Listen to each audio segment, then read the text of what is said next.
युवा प्रशिक्षण योजना सुरू केली, पण आशिष त्याच्यामध्ये थोडा अडचण आहे. युवा प्रशिक्षण मध्ये ते आपल्याला दूर करायची आहे. हे आपण केलं युवकांसाठी.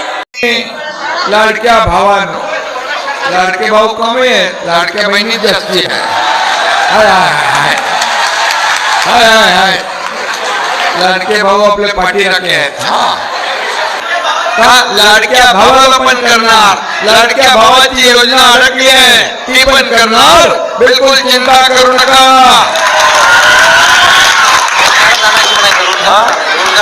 रोजगार, त्याला रोजगार मिळाला पाहिजे.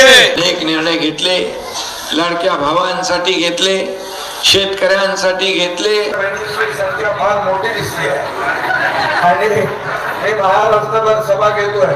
सगळीकडे लाडक्या बहिणींची संख्या लक्षणीय आहे, इथं लाडक्या भावांची संख्या लक्षणीय आहे. आणि माझ्या लाडक्या भावांना स्वतःच्या पाय उभं करायचं आहे, रोजगार द्यायचा आहे. त्या ठिकाणी रोजगारासाठी देखील इथे गॅपॅनिटी वगैरे काय आणि म्हणून पर्यटनाचा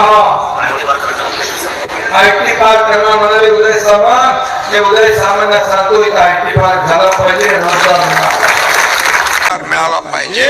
ही भूमिका आमची आहे, ही भूमिका आमची आहे. या राज्यातला सर्वसामान्य माणूस त्याच्या आयुष्यामध्ये सुखाचे समाधानाचे दिवस आले पाहिजे. मी सोन्याचा चांदीचा चमचा तोंडात घेऊन जन्माला आलो नसलो तरी या माझ्या माय भगिनींसाठी, माझ्या शेतकऱ्यांसाठी, माझ्या भावंडांसाठी त्यांच्या आयुष्यामध्ये सोन्याचे दिवस आणण्यासाठी माझा जन्म झालेला आहे. आणि म्हणून हे जे मी बोलतो ते करतो.